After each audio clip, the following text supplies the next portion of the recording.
Sir, recently our PM visited G7 summit in France. So there, Mr. Modi flagged that in his speech that the trust deficit was there. How do you see this his comments, sir, and do you see any relevance of G7 at this point of time? Yeah, well, those are two different questions. I think the G7 remains a gathering of the most prosperous Western countries, and they have tried to include in that countries like India, prominent economies from parts of the world, and each host is free to invite countries that are not in that category of being Western as well as in the top 7. But we've been invited in our own right since about 2004 to attend, and we've gone pretty much every year. So that's in itself a normal thing to do. And I think that the concept of the G7, you're right, is slightly odd. It should be simply the top 7 economies, the top 5 economies, whichever those may be. And then India would be there as a full member. Instead, we are there as an invitee. But there you are. This is a body that exists. China is the second largest economy in the world. It's not invited ever because it's not from the West. So these are the kinds of differences you should bear in mind. But on the question of the shape of the world, I was very happy to see Mr. Modi saying what he said, because it echoes very much an argument I have been making for some time, and I've put on social media. I've written articles making the point that the world we are living in now is very much a world of interdependence without trust. That is, we are all much more closely connected than we ever were 50 years ago. But along with this, there is a decline in trust. There are people who are misusing or weaponizing certain elements of our globalized world to promote their own selfish interests, as if it doesn't matter what everybody else thinks.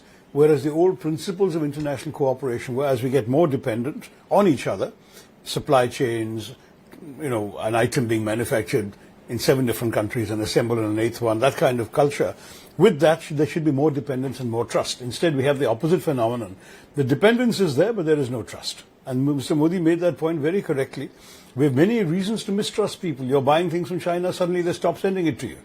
You have a good trade relations with America, suddenly there's 50% tariff. So where will trust come? Trust has to be built up. Trust has to be earned. I think it's a good point. So do you see any relevance of the G7 now? Yeah, as I said, I mean, it's a different concept. The point about the G7 is that it was invented at a time when the 7 Western countries were also the 7 largest economies. That is simply not true. China is larger than 6 of them. India is larger at one point than 3 of them, now at least larger than 1 or 2 of them. So it's no longer the 7 top economies in the world. It's the 7 top Western economies. So it's relevant to them. They can coordinate their policies and so on. But for those of us who are invited, it is still considered an opportunity to participate at the highest level, the summit level, with heads of state and government of the 7 most significant Western economies. I see no harm in us continuing to attend it. Sir, after the 16 months, PM Modi met Mr. Donald Trump there at Yes. the sideline of the G7. Sir, and that period of time, Mr. Trump has taken more credit of Operation Sindoor ceasefire, and we lost our sailors also in the Gulf of Oman. How do you see them meeting at this point of time? It seems to have gone a long way towards warming up relations once again between the 2 countries, because the feedback I've been getting from various sources on both sides is that the meeting was conducted in a very cordial and warm atmosphere, and that everyone tells me that Mr. Trump was particularly friendly in his statements, which has not been the case, as you said, sometimes last year or in the past. But I think that now everyone is busy repairing the breach. Look, the reality of the world is that the US is an indispensable power in the world, and India can't just turn its back on the US, even if there have been a couple of actions and statements that may have hurt our feelings. When it comes to the Indian sailors, the Prime Minister rather forcefully made his point, both in the public speech and I understand privately, that you have to understand that we have sailors in various ships. It was not an Indian ship, but even in other countries' flag vessels, there are lots of Indian crew and sailors. And as long as they are civilians doing commercial shipping, they should not be treated like combatants in a war. And I think that point is something that has to be fully appreciated by all belligerents in a conflict. Fortunately, this conflict now, they've signed a sort of ceasefire, and they're talking about a possible formal deal that will go on into a 60-day negotiating period. I think all of us, certainly India, will hope that the peace will stick and that we will have a long-lasting peace in the region, in which case this question remains theoretical or academic.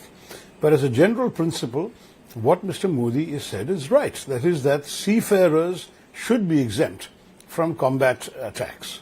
Sir, my own question is related to the Iran and US peace deal. How do you see it coming, sir?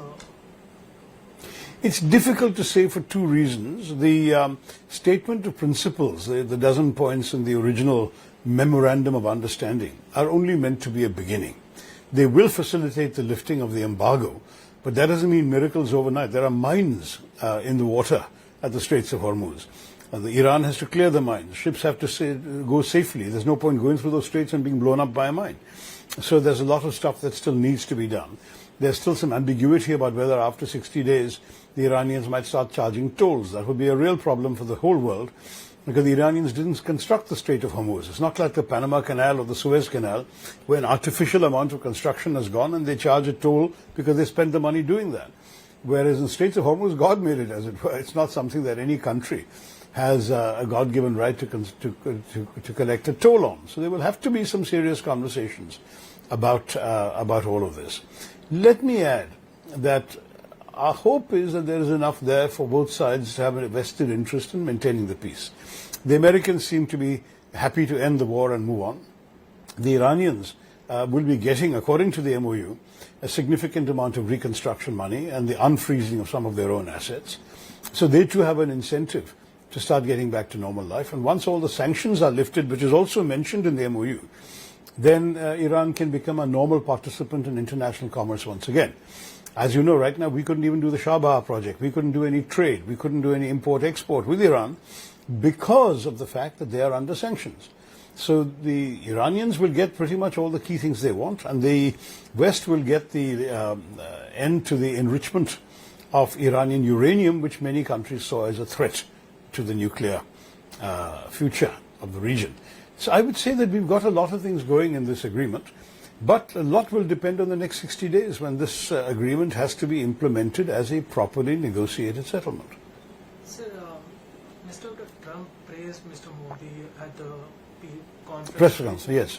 They did. Sir, what message he want to convey? I think Mr. Trump is definitely conveying a message of friendship and warmth towards India. You know, the Americans always like to say that our relations with Pakistan have nothing to do with our relations to India, and that's also our view that there should be no hyphenation. We stopped that hyphenation business by telling world leaders about 30 years ago, when you're coming to India, please don't come via Pakistan. When you come to India, make it a bilateral visit. And now what Mr. Trump seems to be signaling is the same thing.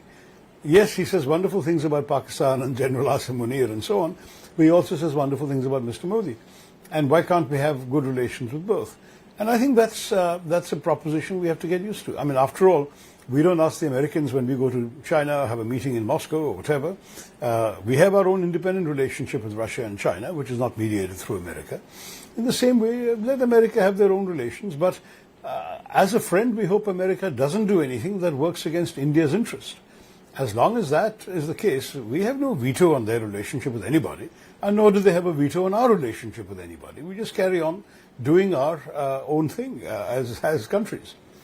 Sir, your successor, Mr. Salman Khurshid, has written, he released a letter on behalf of the Foreign Affairs Department, which you used to head it. So he said, No, I never used to head it. I was a member, that's all. Okay, that's fine. So he alleged that PM Modi visit to G7 failed because he failed to secure the autonomy strategy, citing the absence of US section waiver on concern over foreign policy consistency.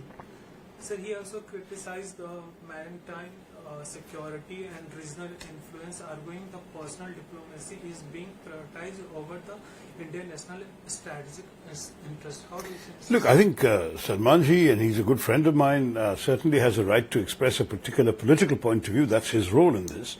I'm speaking more as chair of the Foreign Affairs Committee, which is a bipartisan parliamentary institution. and therefore I take a slightly different view. But all I will say is that as I mentioned in my earlier answer, number one, we are not involved in the negotiation. The negotiation was done by others, so it is neither a triumph nor a failure of Indian diplomacy, because Indian diplomacy really had nothing to do with it. Secondly, as far as the sanctions issue is concerned, if that's what you're referring to, I've already mentioned that that's already provided for in the Memorandum of Understanding. And when they convert that to a permanent peace, that's when we will have to see whether all of these things are going to happen. So yesterday you had a meeting with the European Union delegation Yes. members. So what was the agenda for the meeting? It wasn't just the European Union delegates. It was 27 ambassadors from the 27 European Union countries who host a monthly lunch.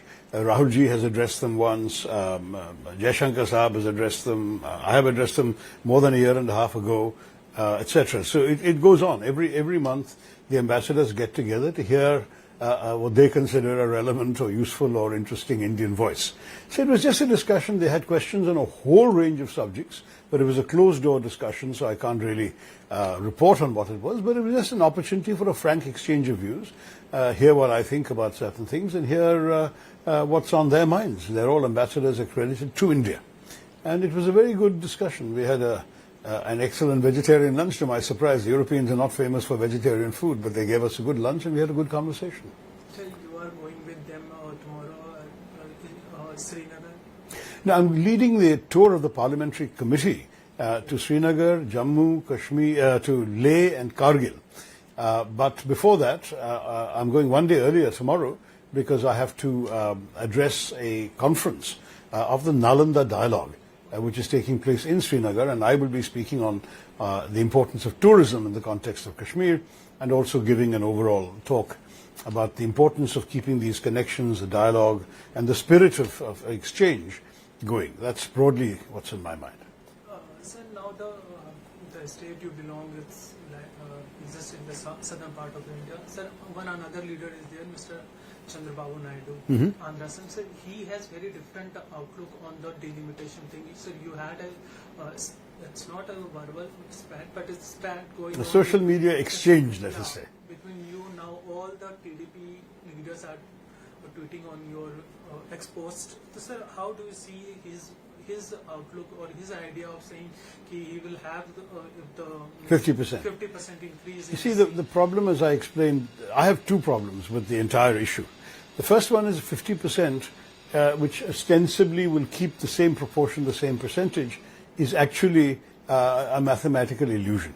And I gave him the example, if your salary is 2 lakhs and your driver's salary is 20,000, and you see we'll both get a 50% increase, your salary becomes 3 lakhs, your driver is earning 30,000, aren't you that much more better off than your driver is? You have that much more disposable income to do what you want. Similarly, if UP goes from 80 MPs to 120 and Kerala goes from 20 MPs to 30, the percentage and proportion is the same. But the gap now is 90 MPs more from UP. Their political weight they carry in parliamentary discussions will be that much greater. That's the first objection. My second objection to delimitation, as the government is proposing it, is that it completely short-circuits an essential national conversation we need to have. And the conversation has to be about everything, about the principles at stake and about the practical methods at stake. Do we have one man, one vote, one value? No problem, good principle. But do we also have one state, one equal partner, one value? We don't have that in this system. Secondly, do we really want a parliament of 850 people? No democracy in the world has it, because such a parliament will be useless. It will never be able to discuss. It will never be able to have, there will be lots of members who will have no chance to ask a question, challenge a minister, post a 0 hour, raise an issue of their constituency, or participate in a debate. Especially with a government right now that is gradually reducing, session by session, the number of days Parliament is meeting. So you're going to have something more like the Chinese People's Consultative Conference, where you have 1,000 delegates and the great leader comes in, everyone thumps their table, there's no real discussion, there's no real unanimity. That's not what a democracy needs. So the answer they give is, but our population has gone up so much since the numbers were settled at 543 in 1972. To which my answer is, in America, since 1929, they've been stuck at 435 House of Representatives. Their population is tripled, 3 times greater today. But they know that you can't have a much larger house because there will be no meaningful discussion. So they've kept the same number. And each representative or MP, as we would call them, represents more people. Now, there is one more thing to be said. They say, how can an MP meaningfully represent 2.5 million people, for example? The question is, represent in what way? What are MLAs for? When your population goes up in a state, you have every right to increase the number of MLAs so that each MLA still services about the same number of people. Let them look after local issues. Let them look after roads and potholes and drainage and whatever local problems there are, and state-level budget issues, state-level political issues, and let the national parliament only be for national issues. Then you can be comfortably under 600 and there'll be no problem. But all of these issues need to be discussed. So many other countries have grappled with similar issues. European Union also has 27 states. We have 28. What does European Union do? They say the smaller states will have a minimum number of MPs. The bigger states will have a maximum number. So there can never be too much of a gap. Your population in Malta or something will be 800,000 people. Your population in Germany will be 80 million people. But there isn't, 100 times gap between the Maltese number of MPs and the German number of MPs. There's one possible approach. So there are very many ideas like this. You sit down, or you stand in a conference, stand in Parliament, have a proper discussion, examine the merits, and then you come up with a formula. The whole nation will appreciate you. But you can't just go around, frankly, buying or taking MPs from other parties and then saying, now you have the majority, the two-thirds majority, you're going to pass the bill. To my mind, that is unfortunately anti-democratic, whereas what you're supposed to be doing is perfecting your democracy by making it more representative. Sir, my next question is... Last one, Jaldi bol. Sir, how do we see the MPs are leaving their initial party? No, I think it's a very sad indication that there is a complete lack of principle in our politics. What is politics about? Politics should be about a vision of a better society for your country, a better future for your country. That means that you have a certain set of convictions, and your party is the best vehicle you have found to advance your convictions. The other party has a different set of principles, different set of ideologies. You oppose them. They're also wanting the best for the country. You also want the best for the country, but your way is the way you believe in. That's why you're part of a political party. Now, if you can just switch parties, the same party you've been attacking for the last 20 years, you're suddenly saying they're your friends and saviors, then the public is going to ask, what is this all about? What is your convictions? What are the rational reasons for this kind of thing to happen? It's a very difficult situation, I think, when politics gets divorced from principles.